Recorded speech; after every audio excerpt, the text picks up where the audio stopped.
100 to सब। एक को नाम पप्पू,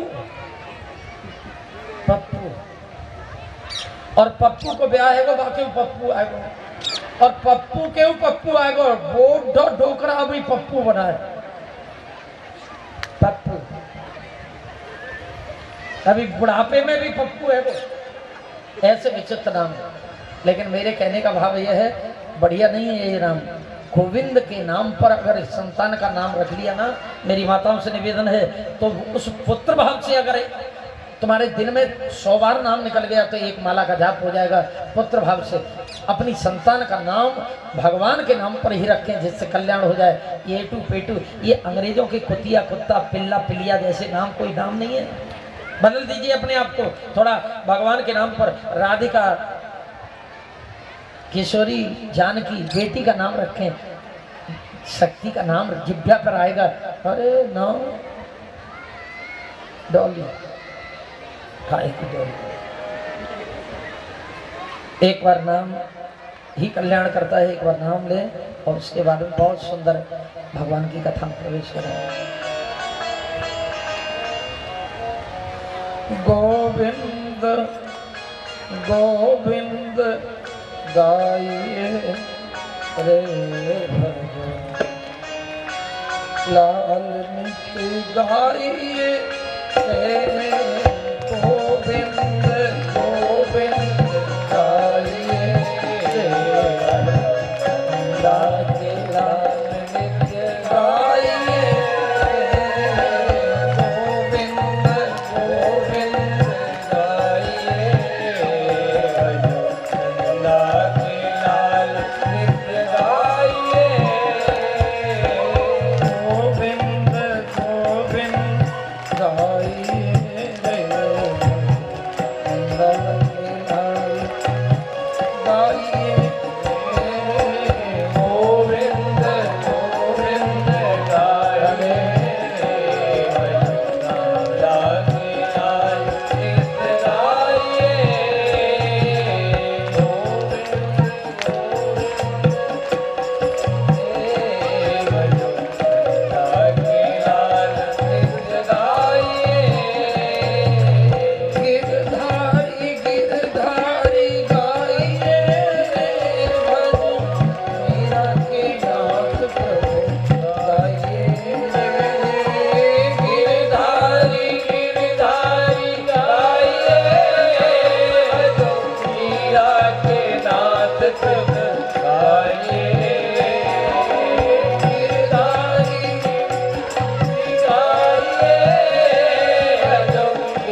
एकदा गृहदासीश यशोदानंद गेहिनी कर्मंतरम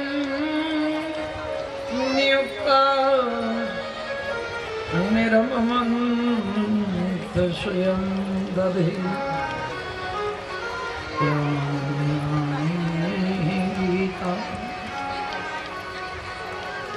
तदबाल चरितानि च निर्मन्थेन काले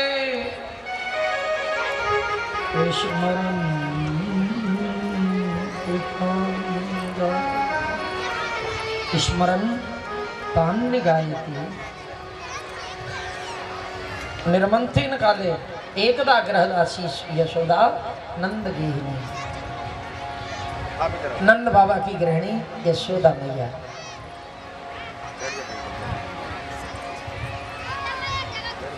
देखो,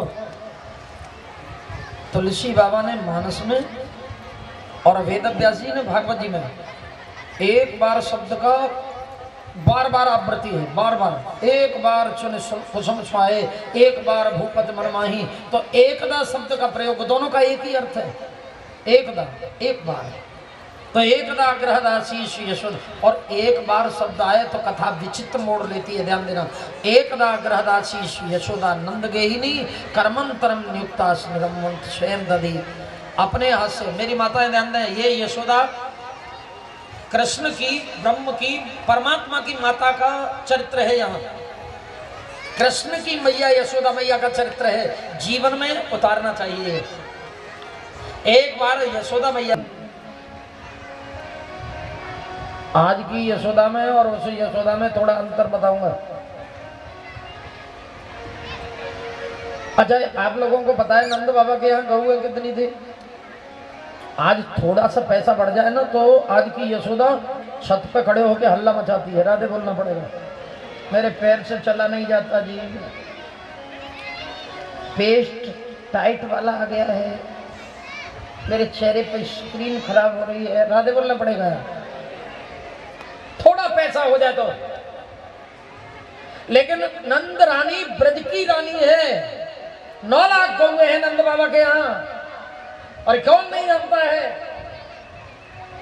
और वेद व्यास से ऐसा महाज्ञानी लिखता है उसके चरित्र को, निर्ममंत स्वयं दधी। 9 लाख गौएं जिसके एक नौकरानी घर में है, तो आज की यशोदा 4 पाई से नीचे पैर नहीं देती है। कुछ काम अपने हाथ से करने चाहिए। लाख लोग हों संग, अपने हाथ संभालिए, और दूसरे के हाथ में दे दिया तो जीवन भी दूसरे के हाथ में चला जाएगा। रसोई का काम किसी के हाथ में नहीं देना। आज तो दुर्भाग्य हमारे देश का सबसे ज्यादा बिगड़ा है, तो रसोई बिगड़ा है हमारा। सबसे अधिक अगर कुछ बिगड़ा है जीवन में तो वो रसोई बिगड़ी है, और जिसकी रसोई बिगड़ी है उसका जीवन बिगड़ गया है, वो गटर में निश्चित जाएगा। मेरा साथ नहीं है, वो ये तरीका है उसका जाने का, वो तरीका बताऊंगा मैं। जिसकी रसोई सुधरी है उसका जीवन सुधरता है, जिसकी रसोई बिगड़ी है उसका जीवन बिगड़ गया है। एक तो टीवी में देखकर हमारे रसोई में सबसे बड़ी अशुद्धता हुई है। तुम्हारे हृदय बोलेगा, मैं तो तुम्हें बता रहा हूँ केवल, एक वो खड्डा होता है ना रसोई में, वो पाइप जो चलता है पानी वाला, क्या बोलते हैं उसको, मैं उसको प्रणाम करता हूं जो रसोई में झूठ नहीं ले जाता। व्यासपीठ से मेरा प्रणाम स्वीकार करियो। और उसमें डंडे जो रसोई में झूठ ले जाए। रसोई में झूठ ले जाने वाला सबसे बड़ा पापी है दुनिया में। और कोई कहे या न कहे, यहां पर 99% काम ऐसा होता है। कौन किसकी कहेगा? कहीं भी भोजन करता है रसोई में झूठ धुलने जाएगी। लेकिन हमारे ब्रज में आज की बात बता रहा हूं, आज की है। तुम कहोगे वो यशोदा मैया की बात बता रहे, द्वापुर की बात, आज वर्तमान स्थिति की बात बता रहा हूं। ये बाबा जी वृंदावन में रहते हैं, हिमालय में, उन गांवों की जो पौराणिक गांव है, गांव 84 कोच की परिक्रमा दोगे तब पता चलेगा। और शहरों में तो थोड़ा बिगड़ गया है, लेकिन उस गांव में जहां जहां ब्रजवासी आज भी कृष्ण की याद में रुदन करते रहते हैं, और तुम्हारे पीछे तुम कभी 84 की परिक्रमा जाओगे, चरणों में लौट जाएंगे, नहीं नहीं बाबा ये तुम मैं नेक सेवा करूंगा, चरण दबाएगा, तुम्हारे वस्त्र धोएगा, तुम्हें भोजन लेके पीछे भागेगा ब्रजवासी।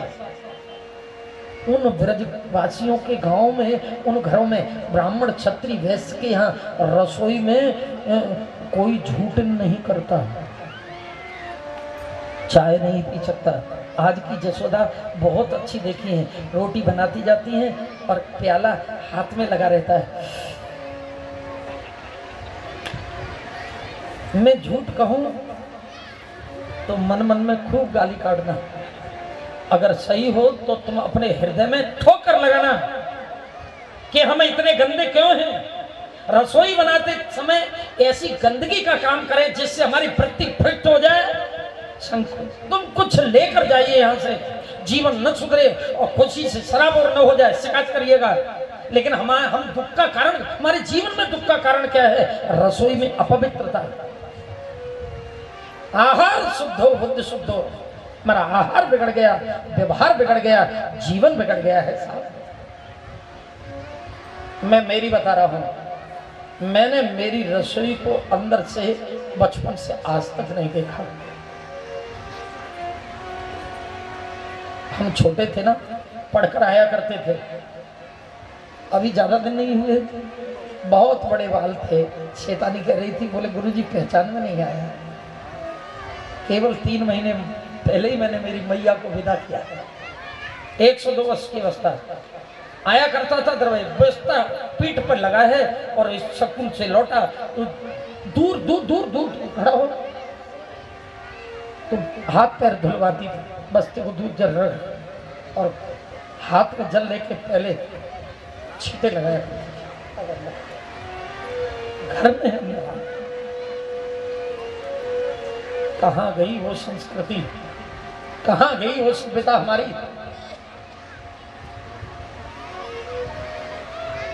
ये माता शिक्षा देती है और उसे देना चाहिए। रसोई में कभी अगर पैर भी रख दे, दूर दूर दूर भग यहाँ से, नहाए न धोए न कुल्ला करे, पैरी को अंदर से हट भाग यहाँ से। आज तक रसोई के अंदर से हमने कोई चीज देखी नहीं पड़ी। मधुकरी बनाते हैं संतों के लिए व्रज में, 5 से 10 से जैसी जिसकी सामर्थ्य है, सुबह से शाम तक संत आता है। 2 भिक्षाम देही, 4 चपाती, 4 रोटी, 4 मधुकरी दे दे, 6 दे दे, 10 दे दे, जितनी जरूरत है लेके शाम तक लेते रहते हैं। अगर रसोई झूठी हो गई तो पाप होगा या पुण्य? तेरी रसोई से कोई अशुद्ध रसोई से कोई प्रसाद जाएगा तो तुझे ही उसका प्रतिफल भोगना पड़ेगा। इसलिए रसोई शुद्ध होनी चाहिए। इसलिए हो सके तो मेरी प्रार्थना है, उस खड्डे में केवल शुद्ध दाल और सब्जी का धोवन करें। झूठन आज के बाद संकल्प करके जाएं, झूठन रसोई के अंदर न ले जाएं। भगवान का दूसरा मंदिर है, भोग प्रसाद बनता है, भगवान के भोग प्रसाद की जगह पर कभी भी झूठन नहीं ले जानी चाहिए। और दूसरी बात, चप्पल पहनकर कभी भी रसोई में नहीं जाना चाहिए। और तर्क बहुत है आजकल, चुत चालक दिमाग, खोपड़ी बहुत तेज है ना लोगों की। मैंने कहा है तो माता जी कहती हैं, बोले गुरुजी ये तो चप्पल हमारी रसोई की है। राधे बोलो सर, ये चप्पल कहाँ की है? रसोई की। रसोई की हो या बाथरूम की, चप्पल तो पैर में पहनी जाती है ना, इसे कान में लगाए तो हम जाने। चप्पल तो चप्पल है, नीचे कोई बोरी, नीचे कोई आसन लगा सकते हो जिससे गर्मी और सर्दी न लगे, लेकिन चप्पल पहनने का अधिकार नहीं है। भोजन बनाए, और भोजन को शुद्धता का कारण क्या है? उसका कारण एक और विचित्र है, वो मैं बताने चाह रहा था, इसीलिए ये भूमिका बनाई। माता पिता की सेवा करे, सास ससुर की सेवा करे, तीर्थों की यात्रा कर ले, भगवान का यजन करे, जाप करे, जप करे, सारे के सारे धर्म पुण्य करे, गंगा यमुना सरस्वती का नहान करे, बुजुर्गों की सेवा, गौ सेवा, संपूर्ण सत्कर्म करने के बाद में भी गृहस्थ को नरक जाना पड़ता है। राधे बोलो तो बताऊंगा। हाँ, सारे सत्कर्म करने के बाद में भी गृहस्थ को नरक की ही रास्ता दिखाई देता है। क्यों? बोले कंडिनी प्रेक्षणी अदकुंभी च भागिनी तप्त सून गृहस्थ से ताविर मोक्ष न बंधते। 5 हत्याएं ग्रस्त को रोज लगती हैं, नित्य लगती हैं। अब आप डिटो करेंगे, लगती हैं नहीं। अब आपने अपनी मेरी माताओं से, बहुत दूर तक बैठी माता है, आवाज जा रही है मेरी आपको, और मैं बोलते ही चला जा रहा हूँ, शायद न सुनने मेरी आवाज आप लोग सुन रहे ना। मेरे आप लोगों से यही आपने अपने चूल्हे को पलट के कितने दिन से, गैस वाले चूल्हे को कितने दिन से पलट के नहीं देखा है, साफ नहीं किया है? राधे बोलो। 1 महीने हो गए, कई 6 महीने ऊपर से साफ करता है, मुंह पे क्रीम लगाता है, ड्राई क्लीन करता है, नहाना तो 6 महीने बाद होता है। राधे बोलो। ड्राई क्लीन में अंग्रेज बहुत करते हैं, वो टीवी में देख के हमें भी ड्राई क्लीन का बहुत अच्छा शौक लगा। और ऐसे ही चूल्हे को नीचे से साफ नहीं किया जाता है, ऊपर से बहुत साफ सुथरा दिखाई देगा, अंदर बहुत गंदगी होगी। राधे बोलना है। और जितना ऊपर का बगुला होगा, अंदर का उतना गंदा होगा। लोगों का एकांत भ्रष्ट हो गया है, एकांत गंदा है साहब। सामने तो बहुत सुंदर दिखाई देते हैं, लेकिन एकांत कैसा है, ये जीवन की साधना है, साधना में जीना चाहिए। एकांत कैसा है मेरा, बाहर तो बहुत लच्छेदार बातें होती है समझ में, इसलिए अंदर से कैसे हैं। आप आज पलट के देखना, जब लाइटर लगाते ना गैस के चूल्हे में, हजारों बैक्टीरिया एक साथ जलता है, एक हत्या। झाड़ू लगाते हो घर में सुबह, कितने कीड़े मरते हैं झाड़ू लगाने में, पोंछा लगाने में, चूल्हा जलाने में, कीड़े मरते ही हैं निश्चित। हम नहीं चाहते हैं तो भी मरते हैं, अनचाहना से मरते हैं। हम जब जमीन पर पग रखते हैं, हम नहीं चाहते हमारे द्वारा हत्या हो, फिर भी होती है या नहीं। आटा बनाते हैं, चाहे कहीं और से आए, लक्ष्मी भोग आटा, लेकिन मील में तो कीड़े मरते हैं। जब आटा बनता है तो उसको हम पाते हैं, तो वो हत्या कहाँ जाएगी।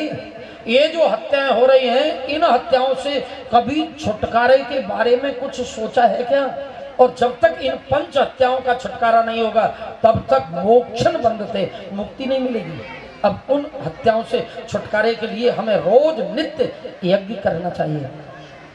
बोले महाराज कहाँ से यज्ञाचार्य पंडित जी आएगा? बोले पंडित जी की जरूरत नहीं है, तो स्वयं पंडित है, तेरा मुख पंडित है, भुजाएं क्षत्रिय है, पेट ऐसे सब कुछ तेरे पास है, और तू घर में बैठकर स्वयं कर सकता है इस यज्ञ को।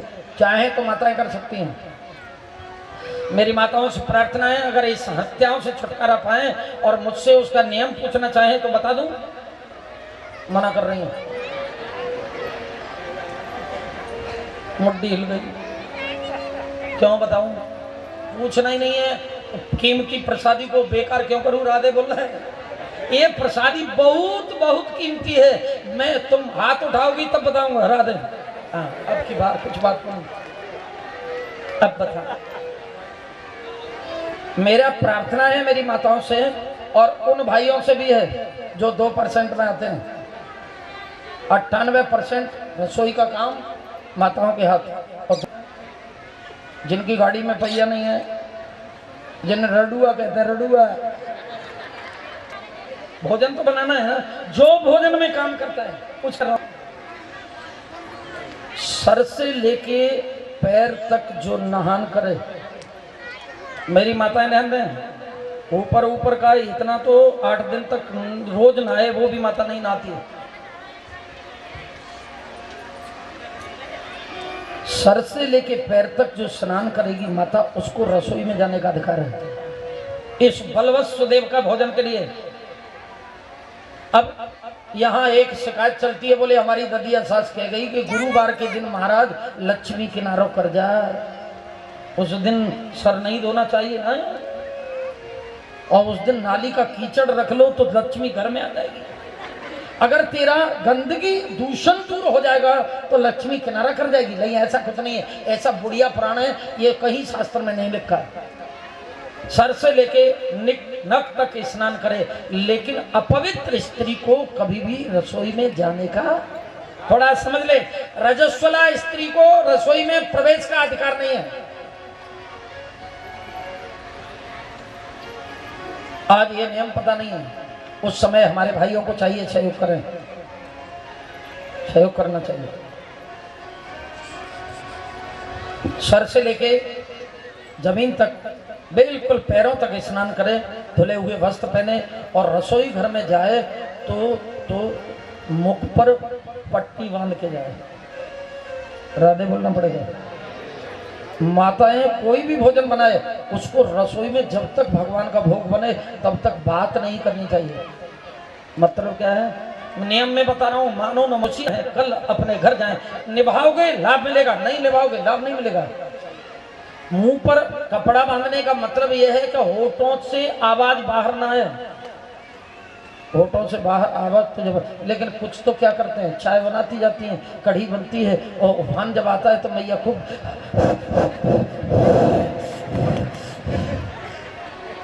चाय पानी था नहीं, दूध उबल रहा था और मैया ने गलेबान में झांक के देखो, तेरे से पूछो, अपने से पूछिए, ये बात मैं गलत कह रहा हूं क्या? कभी भी भूख से दूध चाय कढ़ी रुकेगा नहीं। किससे रुकेगा? थूक से रुकेगा। क्यों? एक दूधिया दूध बेचने जा रहा था, नाग पंचमी का दिन था, नाली के पास रुका, बोले आज तो यार दूध बहुत चाहिए। उसने 15 लीटर का टंकी में 5 लीटर था, 10 लीटर नाली का पानी मिलाया, 15 लीटर ले जाकर पहुंचा, सारा हलवा, अब 5 लीटर ही बिका, हलवाई को बेच दिया उसे, कितना? 10 लीटर। हलवाई ने कढ़ाई में डाला और वो जिस समय पानी डाला गया उस समय दूध ने कहा, बोले हमने बुलाए नहीं थे, आ गए हो तो मेरे मित्र बन गए, मैं तुम्हें रंगे देता हूँ। पानी को दूध ने रंग दिया और रंगाई नहीं है मेरे मित्र, अगर मित्रता का हाथ बढ़ाया है तो तुझे मित्र बनाया है तो तेरे साथ निभाऊंगा। और जब तू ये तपस्या रूपी अग्नि के द्वारा, हलवाई ने जब अग्नि जलाई उसमें तो क्या देखा, वो बाष्प बन के दूध में से पानी उड़ने लगा।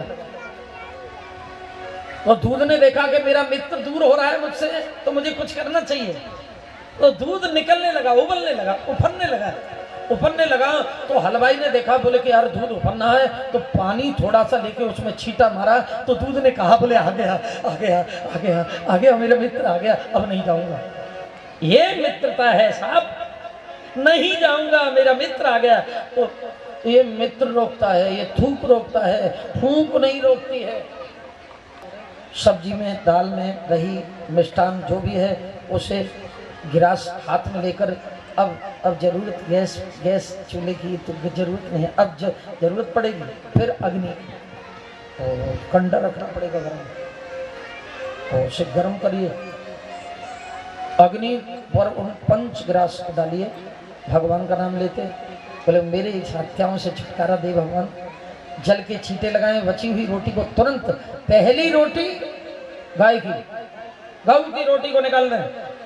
सर्व देवमयी है माँ गऊ, गऊ की सेवा करना परम कर्तव्य है। हमारे देश में इतनी गायों का कत्ल हो रहा है, मैं तो संकल्प 1 रुपया ज्यादा ना हो, 1 रुपया रोज गऊ के लिए निकालिएगा, तो गऊ सेवा करें, सर्वोपरि सेवा है गऊ सेवा, गऊ का ग्रास निकालें। अब कुछ हमारा कर्तव्य भी बनता है, जब माता जी इतना सहयोग कर रही हैं, रसोई में नहा रही हैं, कपड़े बदल रही हैं और बालों को बांध कर, हाँ एक बात हो रही, जब सर से नहाएगी तो बाल भी तो है, और कुछ माताएं तो बालों को खोल के ऐसे आटे में मिल जाता है, और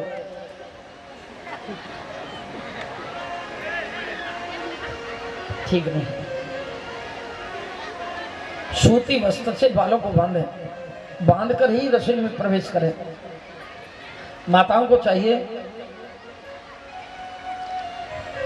जब इतना सब कुछ माताएं कर रही, त्याग है, उनका समर्पण है, तो हम भोजन करने वालों का, पुत्र और पति का कर्तव्य बनता है, स्नान करके आए, जमीन पर कुछ बिछा कर बैठे, चारपाई पर कभी भी भोजन न करें, बेड पर। राधे बोलो सब, बेड पर भोजन करने का अधिकार नहीं है। भोजन हमेशा एकांत में करना चाहिए, दक्षिण की तरफ मुख करके कभी भोजन नहीं करना एक कंडीशन में करना चाहिए, जब पितृ पक्ष में पंडित जी को नो तो आ जाए और किसी कनागत में कोई यजमान खिलाना हो तो अब उस ब्राह्मण को दक्षिण में ही मुख करके खाना चाहिए। प्रेम से बोलो श्री राधे। ये नियम बताया है, कुछ नियम जीवन में उतारना चाहिए, नियमबद्ध कथा सुनो पितृपक्ष में, अन्यथा तो दक्षिण की तरफ मुख करके भोजन करना निषेध। हमारा कर्तव्य बनता है बैठना उठना, ये सारी क्रियाएं भागवत से हम सीखते बहुत सुंदर सी। आज मैया यशोदा निरममंत स्वयं दधी दधिमंथन कर रही है। एकदा ग्रहदाशीष यशोदानंद गेहिनी कर्मंतरम नियुक्ताश निरममंत स्वयं दधी दधिमंथन कर रही है। दधिमंथन करती हुई यशोदा मैया को कन्हैया ने देखा और कहने लगे, ले आज मैया की परीक्षा लेना चाहता हूँ। बार बार कहती है, लाला दुनिया में तेरे से ज्यादा प्यारो प्रिय मुझे कोई ना है। आज मैया को दूध प्रिय है या मैं प्रिय हूँ। हड़ियों में पाठशाला में दूध उबल रहा था, कन्हैया पास में पहुंचे, कहने लगे, बोले मैया मुझको बहुत भूख लगी है, दूध पिला दे। बोले अभी थोड़ी देर, बोले अभी पिला दे। अग्नि का आह्वान किया, हड्डियों के नीचे अग्नि तीव्र हुई और दूध निकलने लगा, अग्नि पे गिरा, नासिका में जलने की दूध की गंध आई, कन्हैया को पटक दिया नीचे, जलपात लेके गई, छींटे लगाने लगी, लौट के आई तो चलावनी टूटी हुई मिली। भांडव विनश्यति, भांडव तोड़ दिया, वारस बिखर गया, कुछ खाया कुछ लगाया और पद भीगे हुए थे। रास्ता बता रहे हैं कन्हैया के पद चिन्ह, अंधेरे भंडार गृह में जाके छुप गए। मैया लौट के आई, भंडव फूटा हुआ देखा, माता को क्रोध आया, बालों में से रेशम की रस्सी खोली, दारिकी को आज छठी का दूध याद दिला दूंगी, बहुत पिटाई लगाऊंगी, बांधूंगी उसको। अंधेरे भंडार गृह में से कृष्ण को दिखाई दे रही यशोदा मैया, यशोदा मैया को कृष्ण दिखाई नहीं दे रहा। ये सिद्धांत है, अंधेरे वाले को प्रकाश वाला दिखाई देता है, प्रकाश वाले को अंधेरे वाला दिखाई नहीं देता। दूसरी बात, जीव को ब्रह्म दिखाई नहीं देता, अपितु ब्रह्म निश्चित जीव को देखता है। किसी का बच्चा खो गया है, वो बहुत जोर से रो रहा है, बहन बेटी ध्यान रखिए, किसी का बच्चा खो गया है, बहुत जोर से रो रहा है। राधे राधे राधे।